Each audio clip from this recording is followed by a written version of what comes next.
ഇപ്പോഴും തുടർന്നുകൊണ്ടിരിക്കുന്ന റഷ്യ-യുക്രൈൻ യുദ്ധം 2022 ഫെബ്രുവരിയിലാണ് ആരംഭിച്ചത്. 1991 വരെ യുക്രൈൻ സോവിയറ്റ് യൂണിയന്റെ ഭാഗമായിരുന്നു. കിഴക്കൻ യൂറോപ്പിലേക്കുള്ള നാറ്റോയുടെ വിപുലീകരണത്തിനെതിരെ തുടക്കം മുതൽ റഷ്യ എതിർപ്പ് പ്രകടിപ്പിച്ചിരുന്നു. പല മുൻ സോവിയറ്റ് സഖ്യരാജ്യങ്ങളും നാറ്റോയിൽ ചേർന്നിട്ടുണ്ട്. നാറ്റോയും യൂറോപ്യൻ യൂണിയനുമായുള്ള യുക്രൈനിന്റെ ബന്ധം റഷ്യയ്ക്ക് ഒരു തന്ത്രപരമായ ഭീഷണിയാണ്.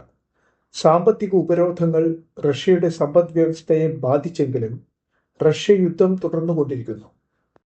ചൈന, ഇന്ത്യ, ഇറാൻ തുടങ്ങിയ രാജ്യങ്ങളുമായുള്ള ബന്ധം ശക്തമാക്കിക്കൊണ്ട് റഷ്യ ഉപരോധങ്ങളെ പ്രതിരോധിക്കാൻ ശ്രമിച്ചുകൊണ്ടിരിക്കുകയാണ്.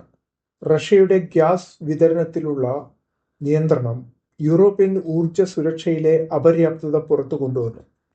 ഉക്രൈനിന്റെ യുദ്ധം ചെയ്യാനുള്ള കഴിവുകൾ വലിയ തോതിൽ യുഎസിനെയും യൂറോപ്യൻ യൂണിയനെയും ആശ്രയിച്ചിരിക്കുന്നു.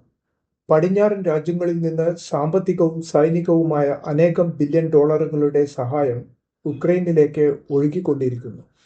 ഉന്നത സാങ്കേതിക ആയുധങ്ങളും പരിശീലനവും ലോജിസ്റ്റിക്സ് പിന്തുണയും ഉക്രൈന് ലഭിക്കുന്നുണ്ട്.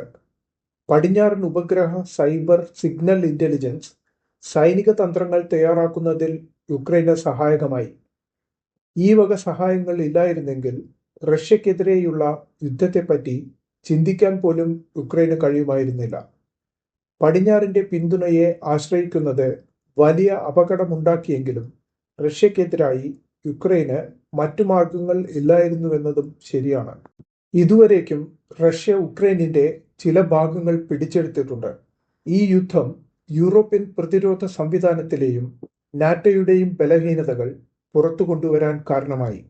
സ്വന്തം ബലത്തിലല്ലാതെ മറ്റാരുടെയെങ്കിലും യുദ്ധം ആരംഭിക്കുക മൂഢതയാണെന്ന പാഠം വീണ്ടും ഉക്രൈൻ കൂടി നമ്മെ പഠിപ്പിക്കുന്നു.